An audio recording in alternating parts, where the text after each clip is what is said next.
예, 오늘 전해드릴 말씀은 성령 강림절을 맞이해서 신약성경 사도행전 2장 1절부터 4절 말씀 가지고 성령 강림이 일어난 시기와 나타난 현상이라는 제목으로 말씀드리겠습니다. 요 성령 강림이 일어난 요 장소는 여기 마가의 다락방인데요. 요 마가의 다락방 위치는 여기 보시면은 여기 예루살렘 여기 성이 있잖아요. 여기 성에서 보시면 여기 마가의 다락방 요 안에. 사실은 여기가 이제 여기 통곡의 벽이라고 그래가지고 여기 이쪽에 이제 이렇게 예루살렘 성전이 있는 그 지금은 이제 이슬람 성전이 있는 곳이죠. 그리고 이 지역이 사실은 이 지역이 현재는 네 구분으로 나눠져 있습니다. 그리고 마가의 다락방은 이쪽 지역에 있고요. 근데 오늘은 여기 보시면은 여기 마가의 다락방에 모여가지고 예수님이 승천하셨어요. 승천하시면서 예루살렘을 떠나지 말고 이제 기다리라 이렇게 그래 이제 예루살렘에 떠나지 말고 성령이 오실 것을 기다리라 이렇게 말씀하셨거든요. 그래서 이제 그 기다리는 동안에 승천하시는 열흘 지나서 성령님이 오셨는데 그 기간에 이제 가룟 유다가 이렇게 배신해가지고 없어졌잖아요. 그래서 그 마띠아를 또 새 12사서를 채우기 위해서 마띠아를 선출하는 그러한 게 있고요. 1장에. 그리고 이제 얼마 후에 예수님이 이제 약속하신 대로 성령님이 오시는데 여기서 좀 특이한 점은 우리 예수님이 이 땅에 오실 때는 구약에서 보면은 예언을 했는데 대개 뭐 1500년 전, 2000년 전 뭐 굉장한 그 간격이 있었어요. 이게 재림이 오신다는 거예요. 이 땅에 오신다는 게. 물론 이제 재림은 뭐 약속을 했지만 아직도 이루어지지 않고 있지만은 근데 예수님이 승천하시면서 성령님이 강림하신다. 이 얘기는 바로 승천하시자마자 바로 이렇게 열흘 후에 이렇게 이제 성령이 강림하는 그런 이제 놀라운 그러한 이렇게 약속이 이루어지는 것을 보게 됩니다. 그러니까 예수님이 오신다겠다 초기에 보면 구약에서 뭐 몇백 년, 몇천 년 전에 이렇게 예언해가지고 나중에 오셨는데 성령 강림은 뭐 승천하시면서 바로 성령이 오실 것이다. 그런데 바로 왔어요, 정말. 한 열흘 만에. 그게 좀 차이점입니다. 그래서 오늘은 요 성령 강림이라는 게 간단히 뭔가 제가 이거를 좀 보면요. 뭐, 아시다시피 오순절 마가의 다락방에서 성령이 강림한 날이다. 여기 이제 마가의 다락방이 무엇이고요. 여기에서 이렇게 성령이 강림하는데 이제 이렇게 요 뒤에 뭐 하늘의 불의 혀같이 갈라지는 것들이 보이고 뭐 이런 거요. 그런 거를 이제 그림으로 이렇게 그려놓은 겁니다.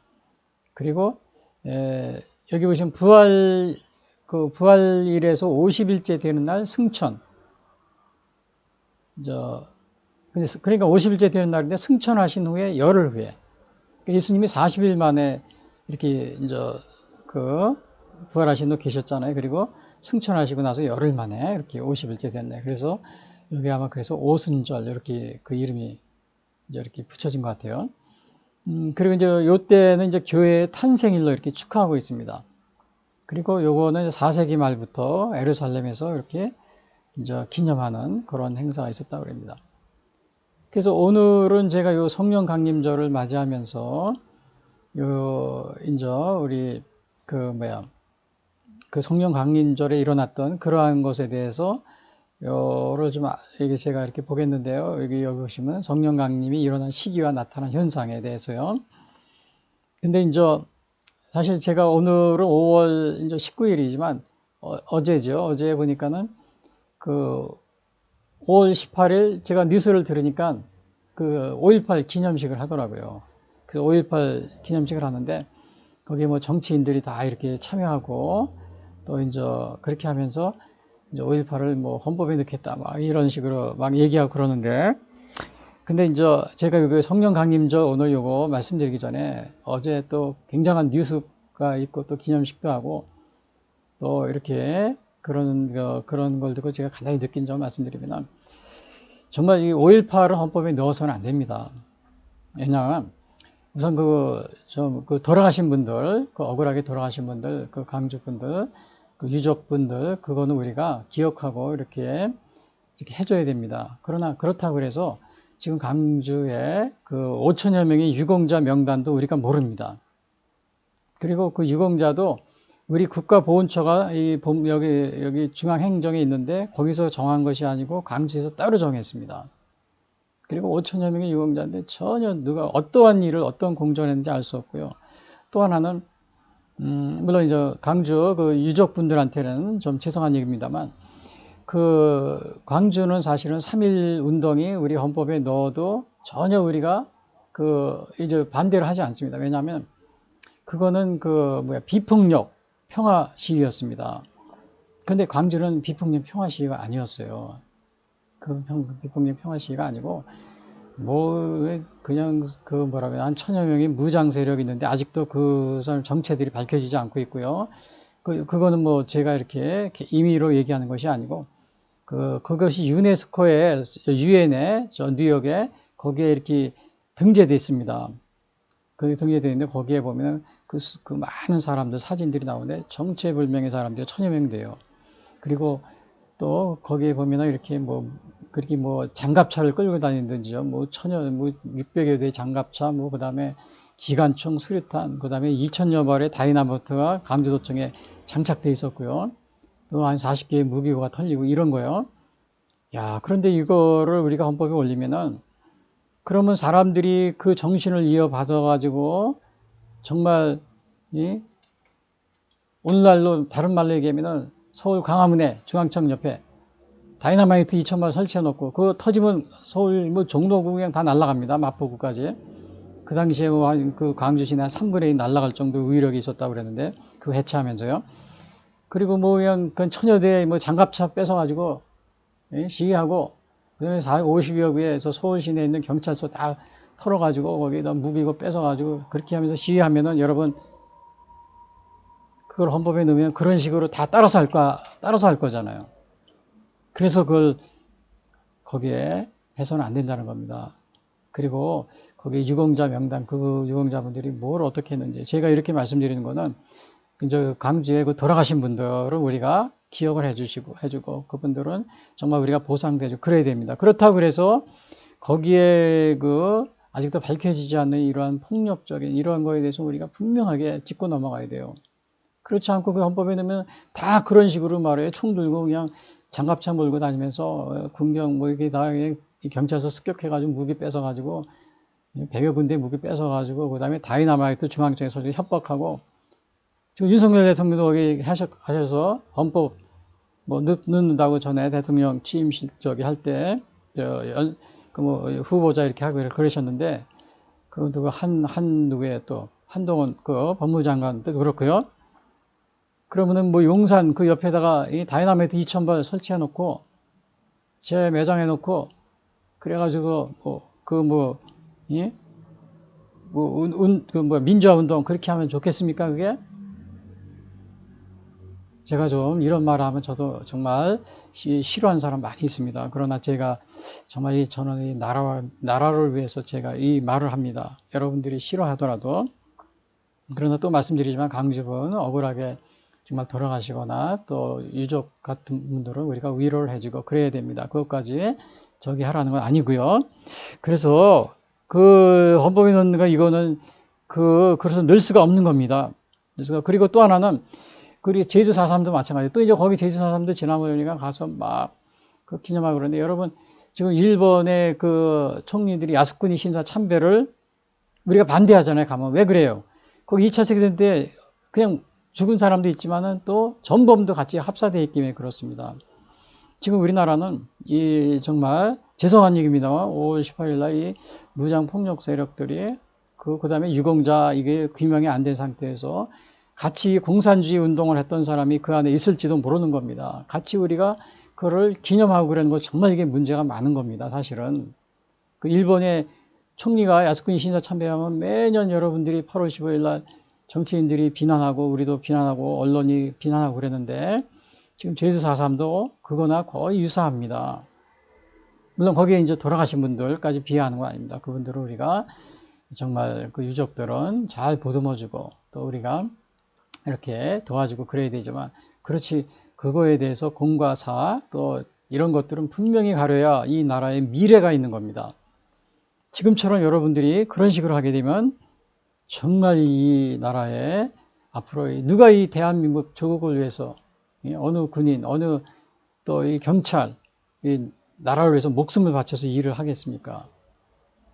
다 역적이 되고 다 반란군이 되고 그렇게 되는데요. 그래서 제가 이런 거를 좀 성령 강림 어제 그런 게 있었기 때문에 제가 말씀드리고요. 그래서 이 성령 강림일이 정말 제가 성령 강림일이 좀 너무 안타까운 일인데 지난번에는 그 부활절 때는 또 이제 제주 4.3하고 그 3.15 부정선거 그게 겹치더라고요. 그래서 그것도 제가 살짝 말씀드렸어요. 왜냐하면 이 나라가 올바로 돼야 이 교회도 쓰는 겁니다. 이 나라가 공산주의에 이게 적화가 되어서 망해버리면은 교회도 없는 거예요. 저도 오늘 이런 방송도 할 수 없을 겁니다. 그리고 더군다나 또 하나 제가 말씀드릴 거는 부정선거가 지금 정말 이게 너무나 명백하게 드러난 상황에서 그 광주에서 기념하는 어느 정치인들 이번에 당선된 사람도 다 갔더라고요. 이제 부정선거로 당선됐다는 사실을 여러분들이 여러분들의 그 지역구에서 이거 그 당선자 명부를 보시고 확인하시고 남의 내 것이 아니면 우리는 길에서 물건을 줬더라도 우리는 그걸 경찰서에 갔더니 주인을 찾아주잖아요. 여러분 국회의원들 본인이 이렇게 보시고 그 선거위원 관리위원회에서 발표한 또 통계 그런 걸 분석해 보셔서 아 이건 내가 당선된 게 아니구나 그렇게 생각하시는 분들은 반납하세요. 물건을 주셔도 우리는 내게 아니면 돌려주잖아요. 어디 그런 데 가가지고 뭐 기념식을 한다고 그러고요. 지난번에 또 4.19 기념식에 참석을 해가지고 뭐 부정선거 3.15 부정선거 규탄한다고 참석을 해가지고 그렇게 하더라고요. 지금 여러분들은 지금 이 나라가 지금 큰일입니다. 큰일. 제가 그래서 저는 정치인이 아니고 또 뭐 야당도 여당도 저는 그거보다도 그 관련이 없습니다. 오늘 제가 이렇게 성령 강림 전에 이거 제가 말씀을 드리는데 여러분들이 정신을 똑바로 차리셔서 이 나라 자유민주주의 대한민국을 굳건히 지켜나가는 그런 정체성 수호에 여러분들이 게을리하지 마시기 바랍니다. 그래서 오늘은 그런 성령 강림이 첫 번째는 뭐냐? 성령이 일어난 시기에 오늘 제가 이거 좀 심한 말을 해서 좀 죄송합니다만 좀 이런 그 말을 해주는 사람이 없어요. 방송을 보세요. 방송, TV, 언론. 어느 언론이 부정선거 얘기하는 언론이 있습니까? 왜 3.15 부정선거 때 왜 이렇게 난리쳤어요? 정치인들하고. 왜 지금은 여러분이 조용합니까? 여러분이 득을 받기 때문에 조용한 거예요? 또 심지어는 윤석열 대통령도 여당이 지금 많은 손해를 받는 윤석열 대통령도 입을 다물고 전혀 말씀을 안 하시고 있더라고요. 윤석열 대통령은 잘하는 것도 많이 있어요. 반 정도는 잘해요. 근데 반은 지금 이 나라 정체성을 허무는 사람들을 같이 보조를 마치고 있다는 사실을 대통령도 잊지 마셔야 됩니다. 잊지 마시고 똑바로 이 나라를 지키자면 까딱 잘못해도 우리나라가 공산화의 위기에 처해지게 됩니다. 그래서 오순절 날 이름에 죄송합니다만 제가 본문에 들어갔어요. 이미 이름에 그들이 다 같이 한 곳에 모였더니 그랬어요. 근데 여기서 보니까 이 날 때가 언제냐 일어난 시기에 제가 그랬죠. 오순절 날, 오순절 때라고 그랬어요. 오순절. 근데 요거는 그러니까 여기 페네코스트라고 그랬어요. When the day of Pentecost. 근데 요거 때는 오순절을 보면은 아까 그 성령 강림절 제가 말씀드렸지만은 6월절로 첫 안식일 다음 날부터 50일째.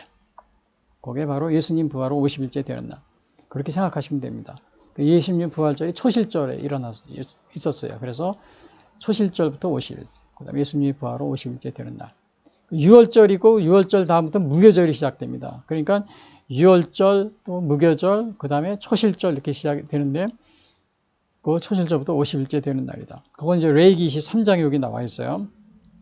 안식일 이튿날 그건 너희가 요제로 곡식단을 가져온 날부터 세워서 7 안식일의 수요를 채우고 7 안식일 이튿날까지 합하여 여기에 그 다음에 날씨가 되면 50일을 계수하여 50이죠.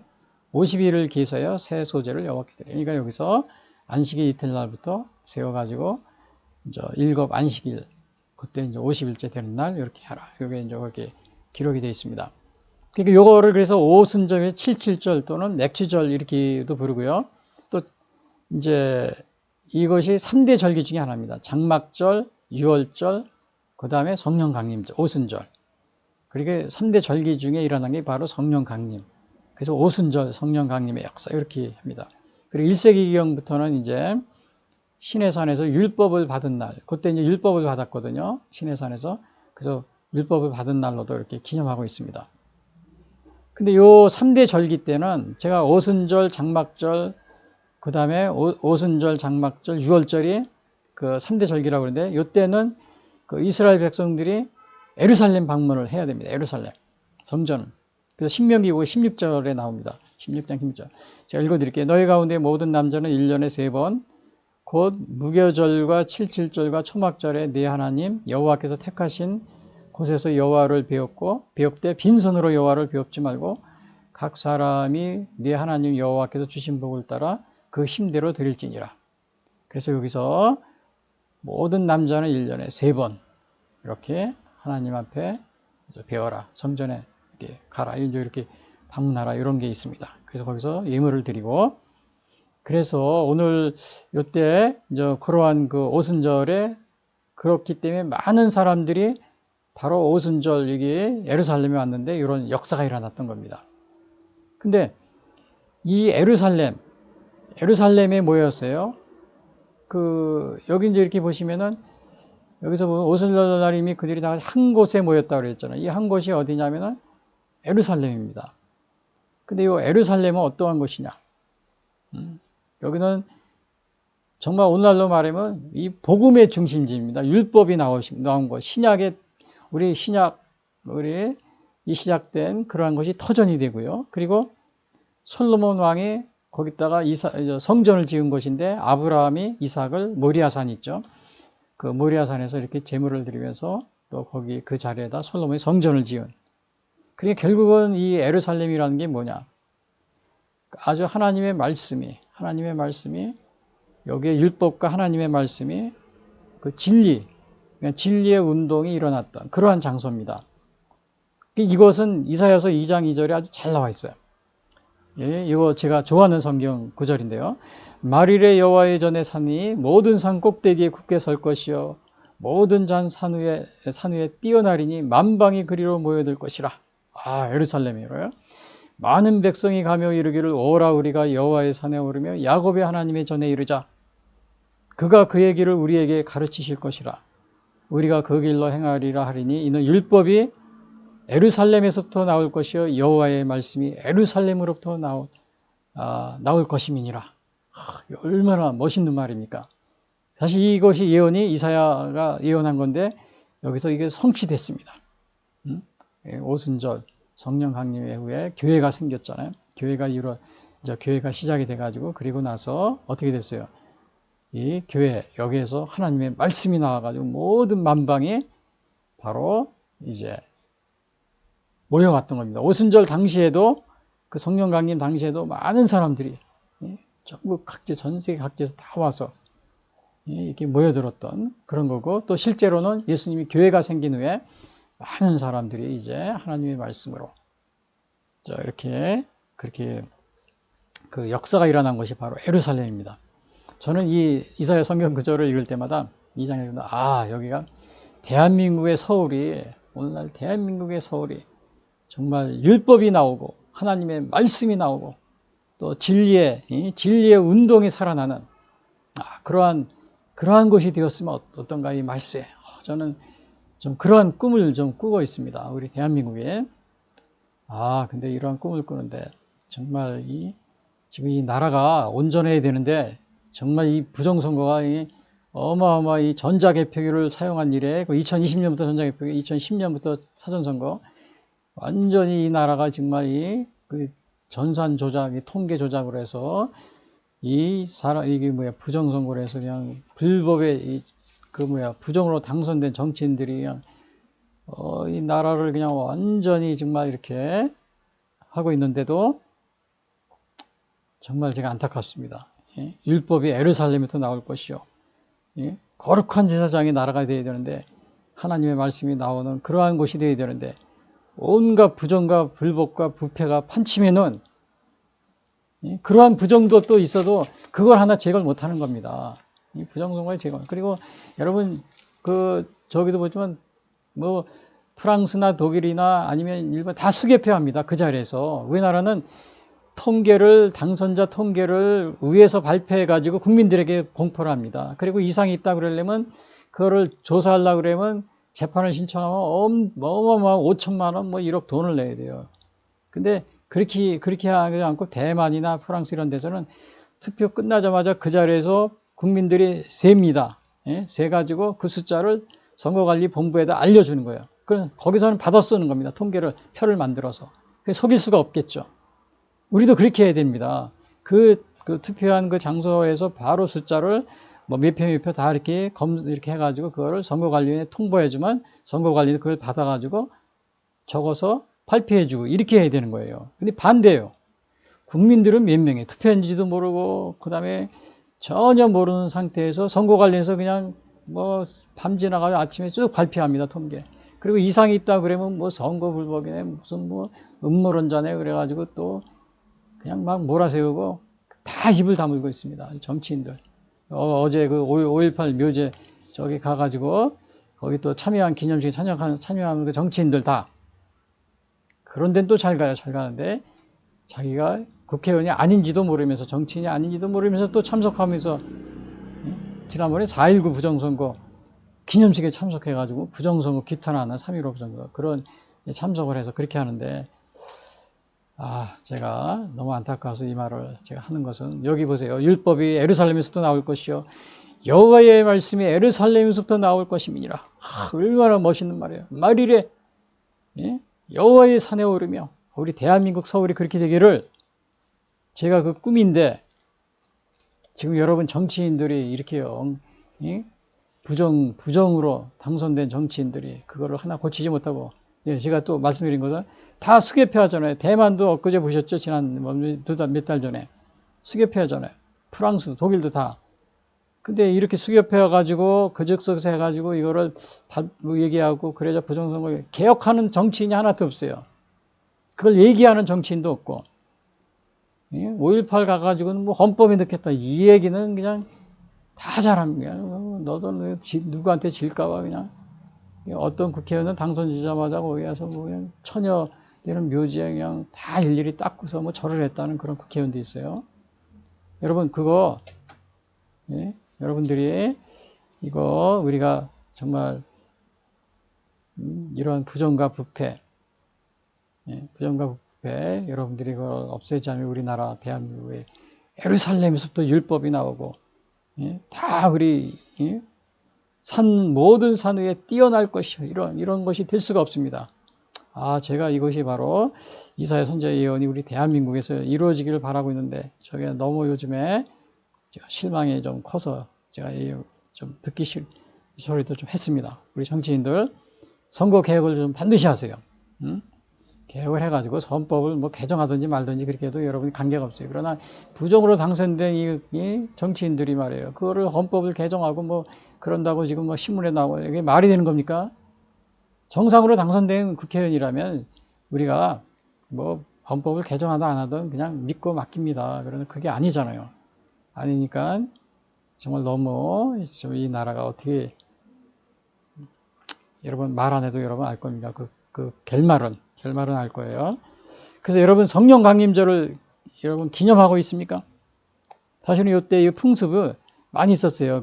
우리나라는 아니지만 유대인들은 율법서를 낭독하고 또 이렇게 이제 그 곡물을 제사하고요. 그 다음에 요거 이제 여기 보시면은 적각구를 상징하는 그 치즈케이크 그런 거를 이제 이렇게 이렇게 만들어 먹었다 그럽니다. 또 중세 때는 철야를 많이 했었고요. 그리고 이제 성령을 상징하는 붉은 옷도 있고, 그 다음에 급하고 강한 바람을 연상시키는 그 나팔을 불기도 하고 막 그랬대요. 또 성령의 상징인 비둘기도 날리고요. 그리고 이제 영국에서는 화이트 선데이라고 그럽니다. 이 성령 강림절을. 왜냐하면은 이때가 바로 이제 승절을 상징하기 때문에 다 흰 옷을 입고요. 자, 그래서 오늘 첫 번째는 뭐였어요? 그러니까는 성령이 강림하는 오순절 날이었다. 이 오순절 날은 바로 예수님이 부활하시는 50일째 되는 날. 각지에서 온 겁니다. 전역에서 온 거예요. 그래서 여기 이사야 선지자가 말일에 여호와의 전에 산이 모든 산 꼭대기에서 굳게 설 것이요 모든 잔사고 내 뛰어내 만방이 그리로 모여들 것이라. 이 예언이 이루어졌습니다. 앞으로 또 재림 때 이루어질 건데, 그러나 이제 이 재림 때는 이스라엘이 정말 예수님을 믿지 않고 또 지금 하마스와 이스라엘 간에 전쟁이 있고 어떻게 될지 모르겠어요. 그리고 오늘 요 두 번째는 뭐냐면 성령 강림이 나타난 현상으로는 뭐냐. 첫 번째, 급하고 강한 바람 같은 소리가 있었다. 그러니까는 요 앞에서는 그 주제가 뭐였어요? 요거는 성령 강림이 일어나시기는 성령 강림은 오순절 날이었다. 두 번째는 요 나타난 현상을 보는데요. 요때는 뭐예요? 급하고 강한 바람 같은 소리가 있었다. 요거요.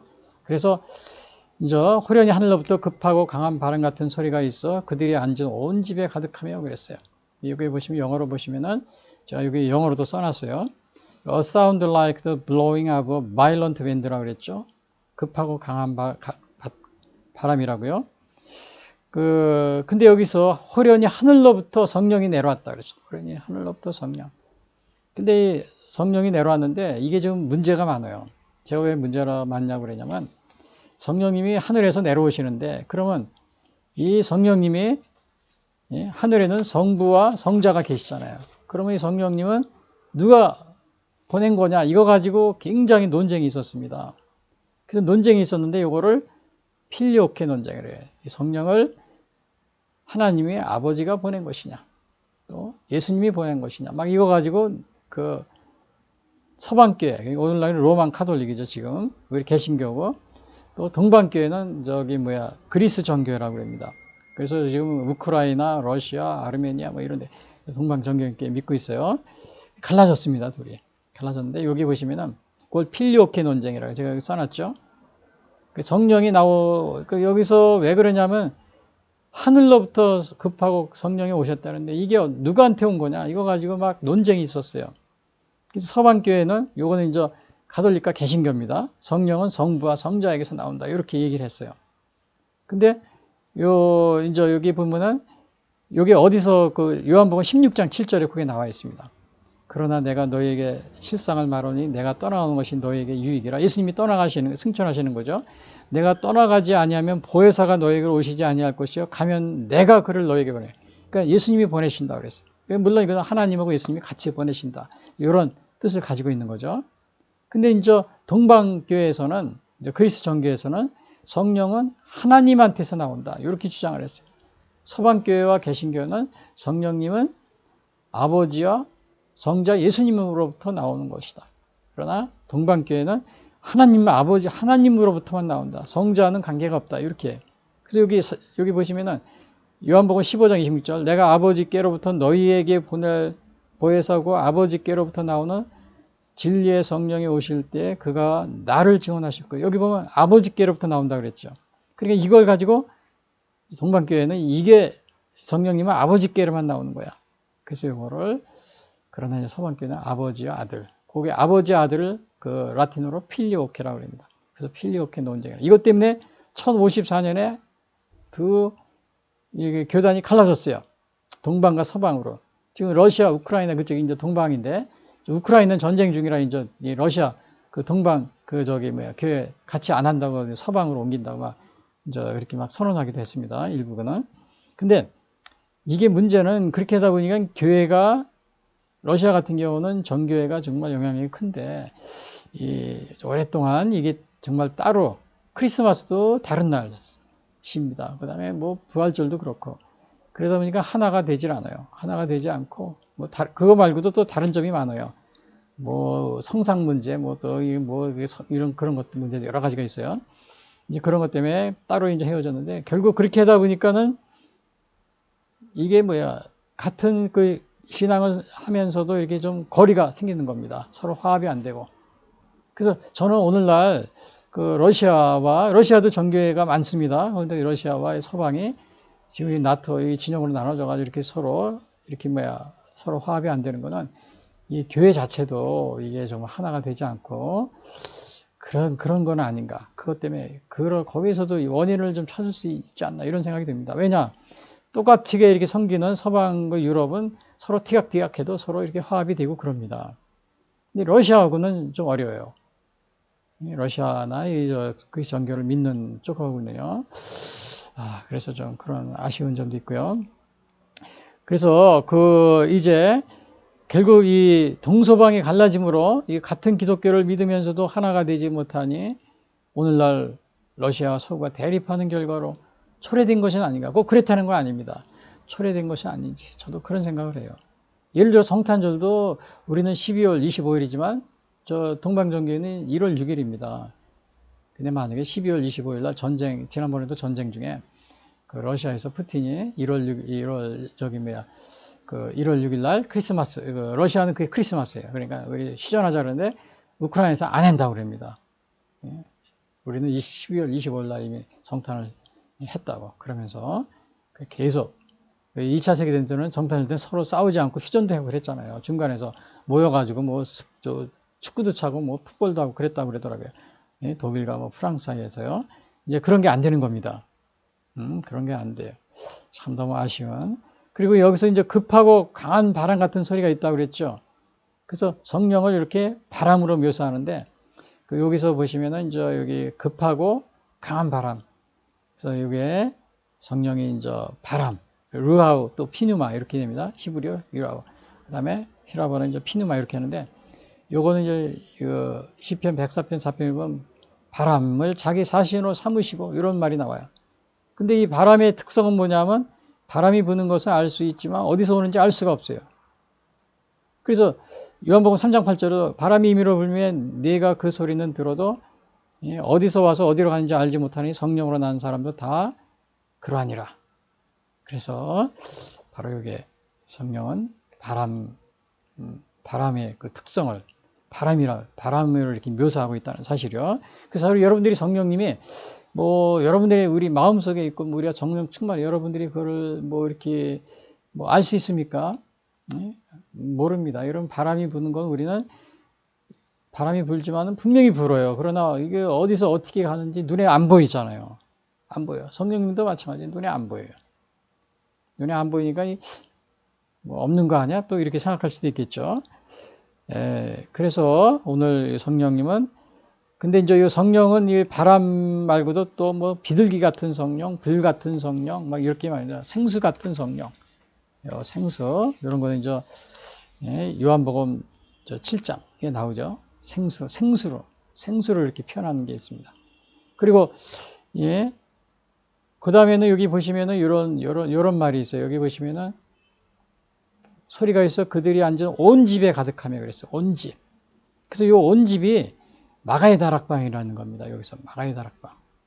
물론 성전으로 보는 경우도 있어요. 성전으로 보기도 하지만은 이것은 성전이 아니고 그 오이코스라는 말을 썼기 때문에 성전은 히에론이거든요. 근데 원어를 보면 오이코스. 그래서 이거는 마가의 다락방이 아마 더 확실한 건 없어요. 그러나 마가의 다락방일 것이다.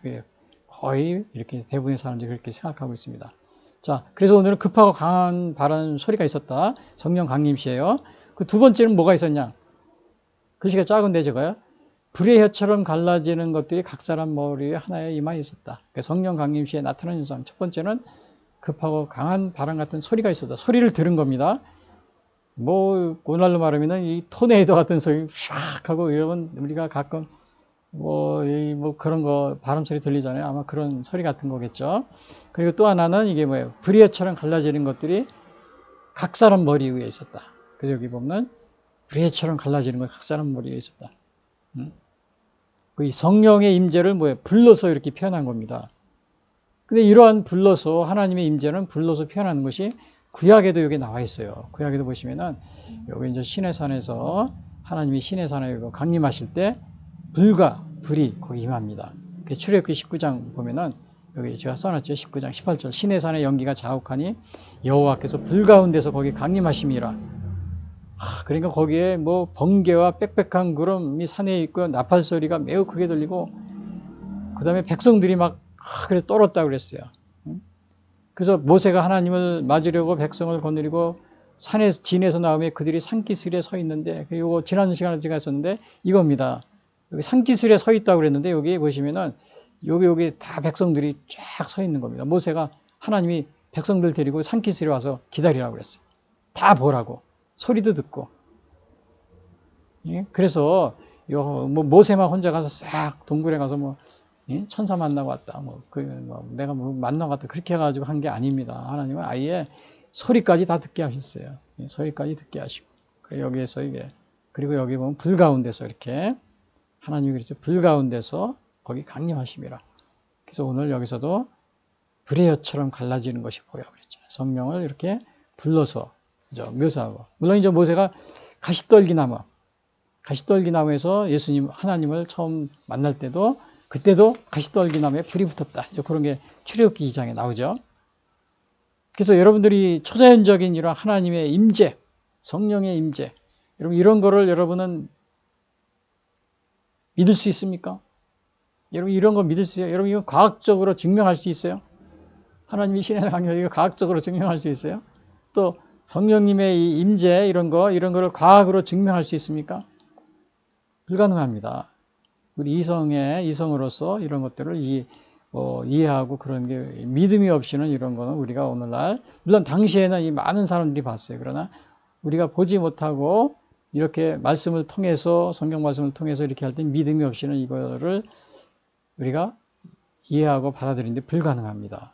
과학으로 안 됩니다. 과학으로 어떻게 과학으로 증명이 안 되는데 제가 과학 얘기 나오니까 어제도 보니까 모 신학 대학입니다. 여기 서울 근계 여기서 어느 그 교수님이 이제 창조 과학이라는 게 있는데 그 창조 과학에서는 그 지구의 역사를 6,000년 뭐 이렇게 보고 또 우리 창조를 하루에 24시간 이렇게 보면서 이제 이렇게 하고 전 역사가 6,000년이다 뭐 이렇게 하고 그러니까 그게 좀 뭔가 문제가 있다. 그래서 우주는 이렇게 그냥 그렇게 된 것이 아니고 저 멀리 떨어진 별을 우리가 바라보는데도 뭐 1억 년, 2억 년 멀리 떨어진 것도 우리가 보고 있는데 6,000년이 그거는 과학적으로 맞지 않는다. 그래서 그렇게 하지 말고 뭔가 점진적으로 이렇게 발전해 온 것이다. 뭐 이런 식으로 얘기를 하니까 막 그냥 이단이라고 막 제명의기에 처했습니다. 근데 엊그제도 보니까 이제 지지하는 교수님들도 있고 또 교단에서는 이게 제적을 시키려고 그래요. 그러는데 아무튼 거기에서 보면 과학으로 증명하려고 그래요. 그래서 좀 창조과학 하시는 분 죄송합니다. 창조를 과학적으로 증명한다? 불가능합니다. 그는 이미 저도 그분들은 그 지구의 역사를 6,000년으로 이렇게 하고서 막 그렇게 하면서 그렇게 하는데 근데 이제 과학적으로 다 이렇게 증명하려고 그렇게 하는데 과학으로 증명이 불가능합니다.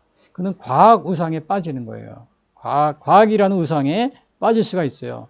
그래서 창조 과학 이런 말 쓰지 마세요. 이 창조가 무슨 인간의 과학으로서 이거를 이해할 수 있으면 없습니다. 우리는 모릅니다. 인간의 이성으로는 이거 하나님의 창조의 역사를 우리가 알 수가 없어요. 그냥 모르는 건 모른다고 해야지 뭐 과학적으로 다 증명하려고 그러면 과학이라는 우상에 빠지는 거예요. 그러니까 지구는 지구의 역사 6,000년이다. 그리고 막 이런 식으로 막 하고 그렇게 되는 거죠. 우리 눈에 보이는 저 안드로메다 성운이 250만 광년입니다. 저 은하수가 가장 가까운 은하수. 우리 눈에 보이는데 250만 년이 걸렸어요. 뭐 그거는 또 가까운 거예요. 수백억, 수천억 개의 그 은하단이 있습니다. 그건 다 뭐 1억 년, 2억 년, 뭐 10억 년 막 이런 거리예요. 그래서 여러분이 창조를 과학으로 증명하기 위해서 뭐 창조과학 이렇게 하지 마세요. 그냥 모른다고 그래서요. 모르는 게 답입니다. 하나님이 이렇게 하신 거 성경에 써 있고 당시에 이스라엘 백성들이 밑에서 봤어요. 우리는 믿음을 가지고 이거를 믿고 이 온 우주를 하나님이 창조하셨다. 창조하시는 우리는 자세한 거는 과학적으로 증명할 수 없다. 이렇게 하면 됩니다. 뭐 과학적으로 다 증명하려면 과학이라는 우상에 빠져가지고 거기서 헤어나지 못하게 되는 겁니다. 그래서 세 번째는 뭐냐 그러면 성령 강림시 나타난 거. 성령의 충만함을 받고 성령이 말하게 하심을 따라 다른 방언으로 말하기 시작하였다. 요게 이제 방언에 대한 게 나오는데 여기 성령 충만한 게 나오기 때문에 여러분이 오늘 여기에서 보면은 또 방언이라는 다른 언어라고 말하겠죠. 근데 요 성령 충만 요거 우리가 좀 표현이 세 가지로 이렇게 표현이 되는데 그걸 여기 제가 적어봤습니다. 그래서 이거 보면은 어떤 분들이 왜 제가 이거를 말씀드린 성령 충만 그러면은 성령 세례하고 또 성령이 내주하신다 성령 충만 이거를 구별을 잘 못해요. 그래서 이 성령 세례는 뭐냐면요 여기 써놨죠. 그리스도를 믿고 구주로 받아들이는 사람에게 성령께서 처음으로 임하시는 단회적 사건. 성령 세례는 여러분이 우리가 예수님을 믿을 때 이건 다시 거듭나는 그런 믿음입니다. 그냥 막 이렇게 대충 하는 게 아니고 거듭나는 믿음이 있을 때 그때 성령이 우리에게 우리에게 임하시는데 이거는 단회적 사건이라고 그래요. 한 번만. 근데 이 성령님이 우리에게 오시면 내주하시는 겁니다. 성령 세례를 통해서 그 다음에 이제 각 성도의 성령 가운데 지속적으로 거하는 겁니다. 성령 충만한 것은 뭐냐?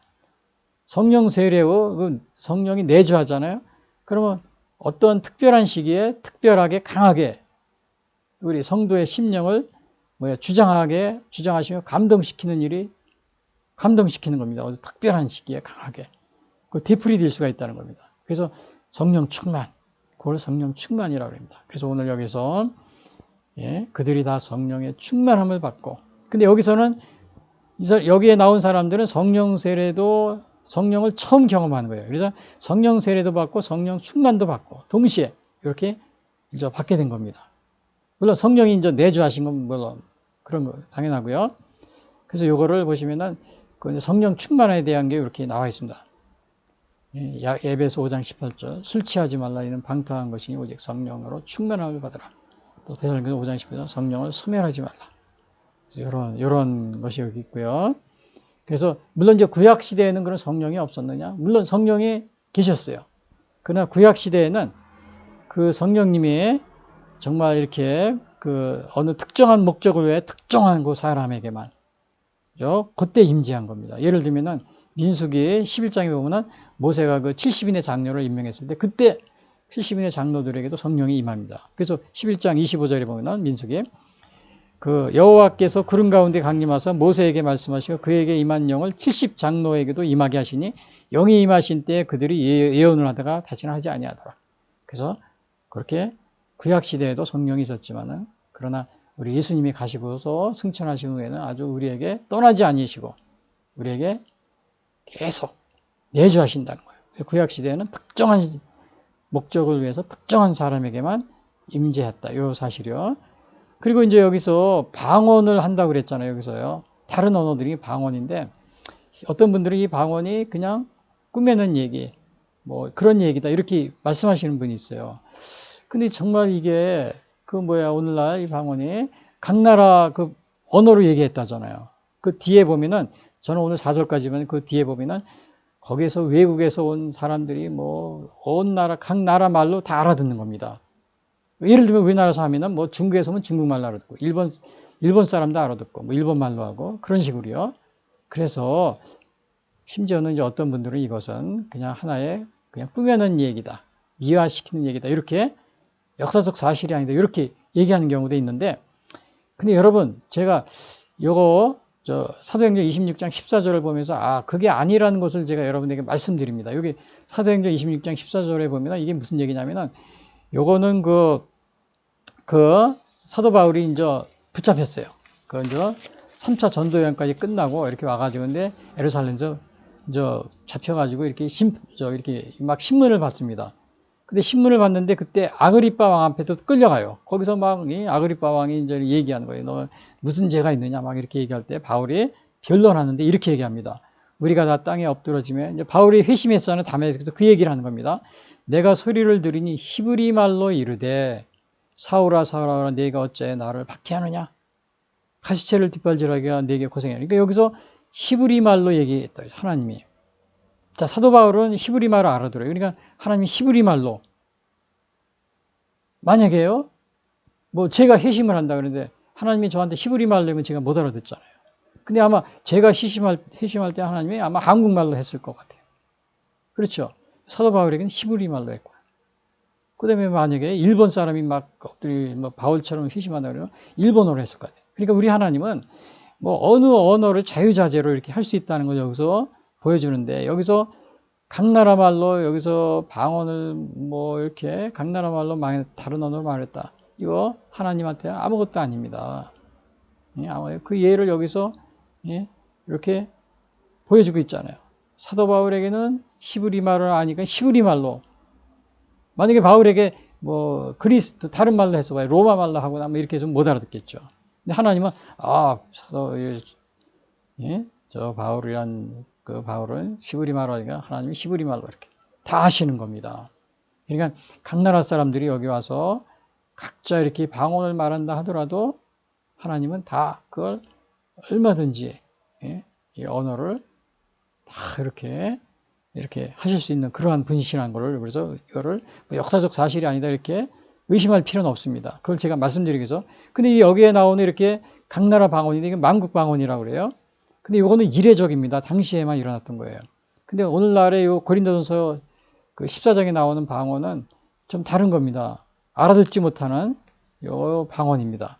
그래서 여기 이렇게 고린도전서는 통변이 없으면 알아들을 수 없어요. 그래서 고린도서 14장에 이렇게 말하고 있죠. 그러므로 방언을 말하는 자는 통역하기를 기도할지니 그러므로 온 교회가 함께 모여 다 방언으로 말하면 알지 못하는 자들이나 믿지 아니하는 자들이 들어와서 너희를 미쳤다 하지 아니하겠느냐? 그렇죠. 미쳤다 그래. 그러니까 이거는 고린도전서에 나오는 방언은 이거는 신비 방언이라고 그래요. 그리고 오순절 성령 강림 때 했던 방언은 이거는 만국 방언. 각 나라 다 하는 이게 이례적인 그런 사건이었어요. 그리고 그러면 이 방언이 다 누구든지 뭐 예수 믿으면 나 방언 못 받았는데 나 받았는데 당신은 못 받았으니까 너는 못 받았으니까 너는 참신자가 아니야. 믿음이 없는 거야. 이렇게 말할 수 있어요? 그렇지 않습니다. 여기 보시면은 방언은 보편적 은사가 아니라고 써 있어요. 고린도서 12장 8절에 보면 이런 말이에요. 어떤 사람에게는 성령으로 지혜의 말씀. 여기는 이제 9가지 성령의 은사가 나오는데 어떤 사람에게는 성령으로 지혜의 말씀, 어떤 사람에게는 성령을 따라 지식의 말씀, 다른 사람에게는 같은 믿음을, 그다음에 성령으로 병 고치는 은사를. 그래가지고 9가지를 이렇게 얘기합니다. 그러면서 12장 30절에 그래요.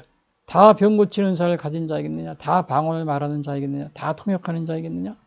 그렇지 않다는 거죠. 하나님이 여기 11절에 보면 이 모든 일은 한 성령이 행하사 그의 뜻대로 각 사람에게 나누어 주시는 것이니라.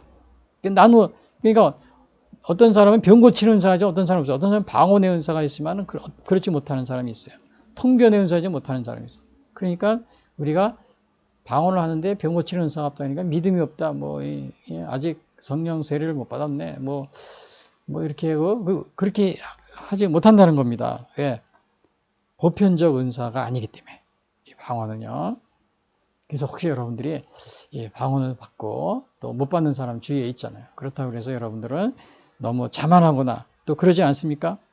예? 혹시 또 그리고 여러분들이 받은 성령의 은사는 뭡니까? 여기 9가지가 나오는데 지혜, 지식, 믿음, 병 고치는 은사, 능력 행함, 예언, 영들 분별함, 방언 말함, 방언 통역함. 그러니까 여러분들 또 이제 이런 은사를 여러분들이 다 가지고 다 누구든지 하나님이 이렇게 이제 성령을 통해서 여러분들이 은사를 하나님이 나누어 주신다고 그랬어요. 그래서 여러분들이 가진 은사가 무엇인지 그걸 잘 여러분들이 기억하셨다가 교회 봉사하는데 그 은사를 쓰고 또 전도하는데 그런데 쓰시면 됩니다.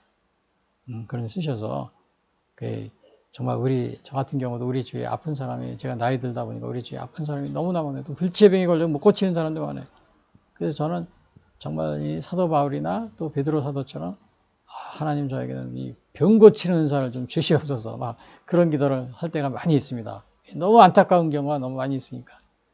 하나님은 또 그렇다고 해서 다 주는 게 아닌 것 같아요. 왜? 다 은사를 다 병 고치는 은사를 가진 자이겠느냐, 다 방언을 말하는 자이겠느냐 이렇게 하나님께서 각자 그 달란트에 따라서 이렇게 나눠 주시는 그러한 것을 여기서 보게 됩니다. 그래서 이제 제가 오늘 이렇게 결론적으로 이제 요약을 해서 말씀드리면 요겁니다. 요약을 해서 말씀드리면 성령 강림이 일어난 시기, 그거는 오순절 날이었다. 그렇죠? 오순절 날, 그거는 예수님이 부활하신 50일째 되는 날. 그 다음에 초실절로부터 50일째 되는 날이요. 그리고 요 성령 강림, 그러니까 강림 시에 나타나는 현상은 첫 번째는 급하고 강한 바람 같은 소리가 있었다. 소리를 들은 겁니다. 청각적으로. 그리고 두 번째는 불의 여처럼 갈라지는 것들이 각 사람 위에 하나씩 임하여 있었다. 이거는 시각으로 이렇게 눈으로 볼 수 있었던 거예요. 시각적으로. 그 다음에 세 번째는 성령의 충만함을 받고 성령의 말하게 하심을 따라 이게 뭐예요? 그 다음에는 다른 방언으로 말하기 시작했다. 방언에. 이 방언은 사실은 이거는 우리가 표적입니다. 표적. 성령 강림이 또 하나님이 계시다는 표적이에요. 이것은 성령의 열매가 아닙니다. 그래서 여러분들 그걸 좀 조심해야 돼요. 방언은 성령의 열매가 아니고 표적입니다.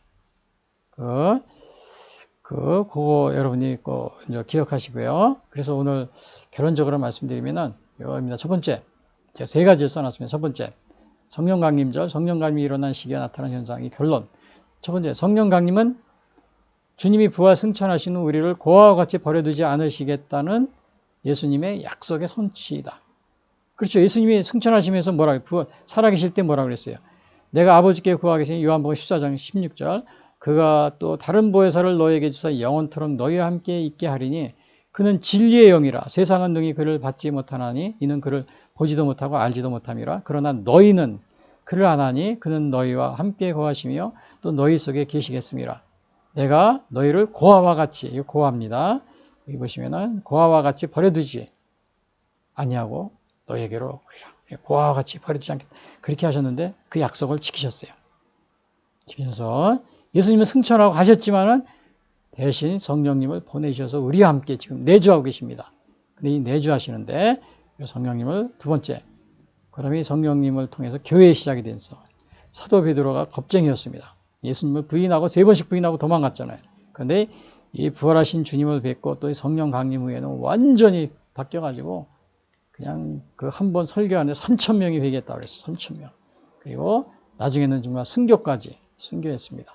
예, 그래서 사도 베드로가 담대하게 신앙을 복음을 전했어요. 그 세 번째 성령 강림일에 오신 예수님을 우리 마음속에 모시고 성령 충만함을 살자. 그 성령 충만, 성령 세례, 성령 내주, 성령 충만 이게 다른 거라 그랬죠. 그래서 여러분들이 성령 충만은 반복될 수 있다고 그랬어요. 성령 내주는 일단 여러분이 예수님을 정말 거듭나서 예수님 영접하면 여러분에게 우리의 내주하고 계십니다. 성령 세례 받고 내주하십니다. 성령 충만. 그래서 여기 술 취하지 말라. 이는 방탕한 것이니 오직 성령으로 충만함을 받으라. 그리고 성령을 소멸하지 말라. 이렇게 이것이 오늘 제가 말씀드리겠습니다. 그래서 성령 강림절, 성령 강림이 일어난 시기가 나타나는 현상. 이렇게 오늘 말씀드린 거이고 불의 혀처럼 갈라지는 급하고 강한 바람 같은 소리. 이걸 이렇게 그려놓은 겁니다. 이것이 여리 마가의 다락방에서 일어났다. 마가의 다락방은 바로 예루살렘 성전 밑에 여기 써있죠. 마가의 다락방. 거기에서 바로 이러한 역사가 일어났다는 사실입니다. 명심하시고 여러분들은 마지막 하는 건 뭐예요? 성령으로 충만함을 받고 술 취하지 말고 성령을 소멸하지 말자.